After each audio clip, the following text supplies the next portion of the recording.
Welcome to The Explainer.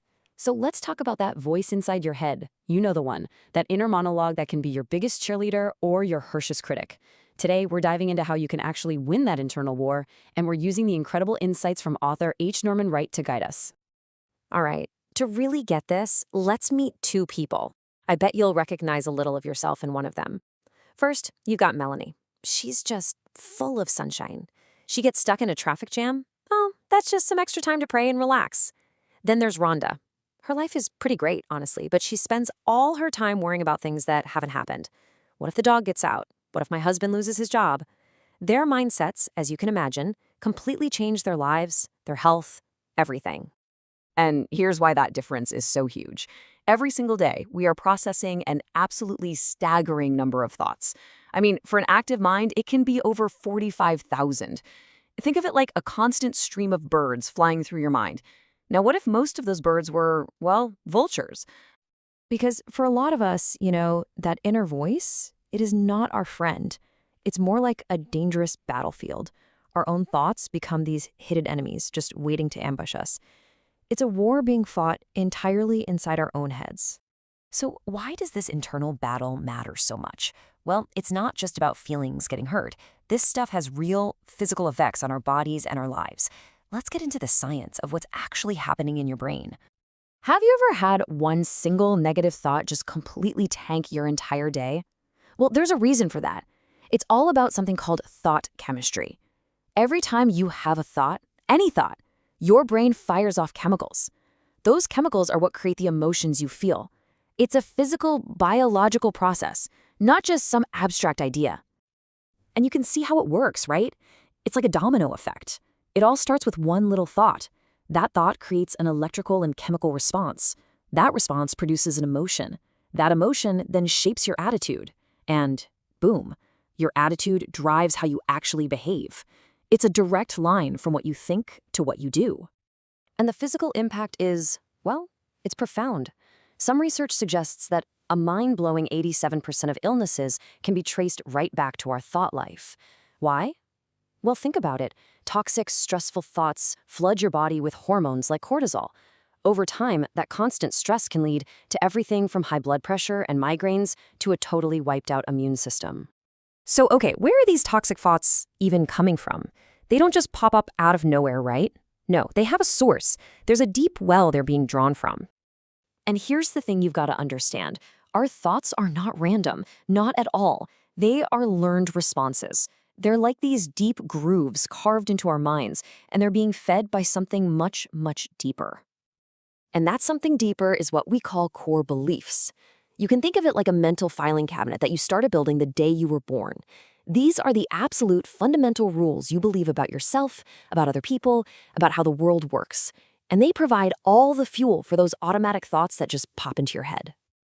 And where did we get these beliefs? We inherited them. We absorbed them from our parents, our teachers, the unspoken rules in our family, and especially from the things we heard over and over and over again.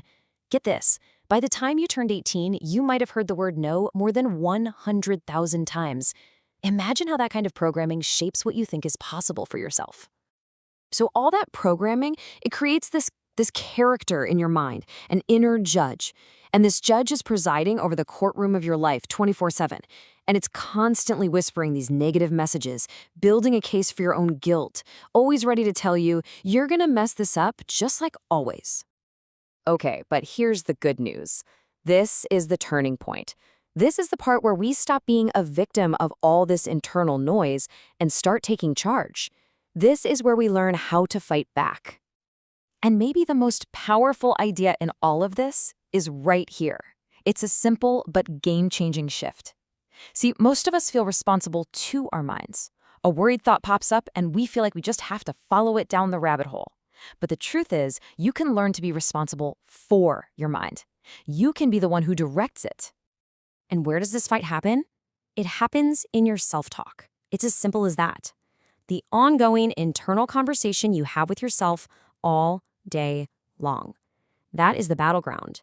It's where you can either let those old negative core beliefs run the show, or you can decide to grab the controls and start changing the script.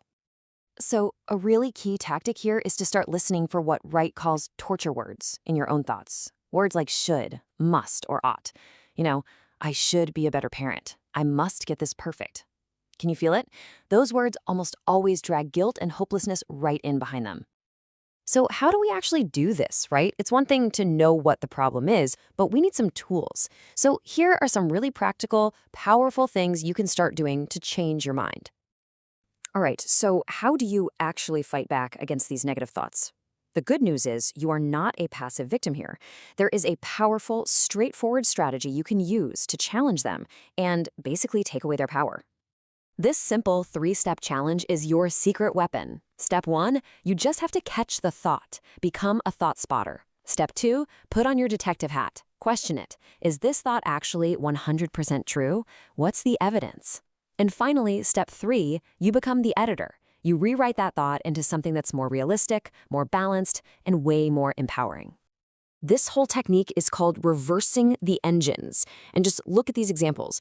Instead of that big, dramatic, toxic thought, I can't do anything right, you reframe it. You change it to the much more accurate, sometimes I don't do things well, but hey, most of the time, what I do is actually quite good. See? It's not about lying to yourself. It's about finally telling yourself the whole truth. And here's a pro tip. To make this even more powerful, use what's called voice therapy. Don't just think these new reframed statements. Say them out loud. There's something about hearing your own voice speak a new truth that has a much bigger impact on your brain's chemistry. It really helps to lock in that new, healthier pathway. But please remember this. Your brain has been running on these old patterns for years, maybe decades. This isn't an overnight fix. Real change comes from repetition and practice. It's like working out a muscle. Every single time you challenge and reframe a thought, you are making that new, healthier mental habit a little bit stronger. And all of this brings us to the most important question of all, really. Your thoughts are going to direct your life, one way or another. That's just a fact. So if you're not in control of your mind, who is?